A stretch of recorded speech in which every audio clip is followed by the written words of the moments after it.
ఏర్పడినటువంటి ప్రభుత్వం ఇక్కడ ప్రమాణ స్వీకారం చేస్తుండగానే ప్రగతి భవన్ ముళ్ళ కంచెలు బద్దలై తెలంగాణ వచ్చినాడు ప్రజలు ఎలాంటి స్వేచ్ఛతో ఉన్నారో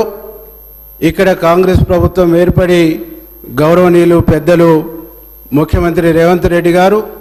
మంత్రివర్గం ప్రమాణ స్వీకారం చేస్తున్నప్పుడు తెలంగాణ సమాజం అంతా స్వేచ్ఛా వాయుల్ని పీల్చుకుందని సగర్వంగా నేను తెలియజేస్తున్నా అధ్యక్ష ముఖ్యమంత్రి రేవంత్ రెడ్డి గారి నాయకత్వంలో స్వేచ్ఛా వాయులు పీల్చుకుంటూ ప్రగతి భవన్ బద్దలు కొట్టిని ప్రజాపాలన శ్రీకారం చుట్టిందని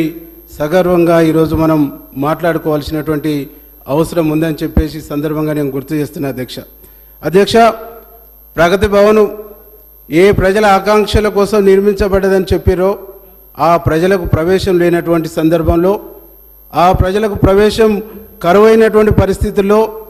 తెలంగాణ సాయుధ పోరాటం నుంచి మొదలుకొని అనేక ఉద్యమాలు అనేక పోరాటాలు ఏ దొరల దోపిడీలకు వ్యతిరేకంగానైతే సాగినాయో ఆ దొరల గడిలలాగా నిర్మించబడి ప్రజలకు దూరమైనటువంటి ప్రగతి భవన్ కాంగ్రెస్ పార్టీ అధికారంలోకి రాగానే ఆ ప్రగతి భవన్ గోడలు బద్దలు కొట్టి ప్రజల సంక్షేమం కోసం జ్యోతిరావు పూలే భవన్గా మార్చి ప్రజలు ఏ సమస్య ఉన్నా ఏ అంశాన్నైనా స్వేచ్ఛగా పోయి చెప్పుకునేటువంటి ఒక గొప్ప అవకాశాన్ని కాంగ్రెస్ పార్టీ అధికారంలోకి వచ్చినాక కల్పించిందని చెప్పేసి ఈ సందర్భంగా నేను గుర్తు చేస్తా ఉన్నా అధ్యక్ష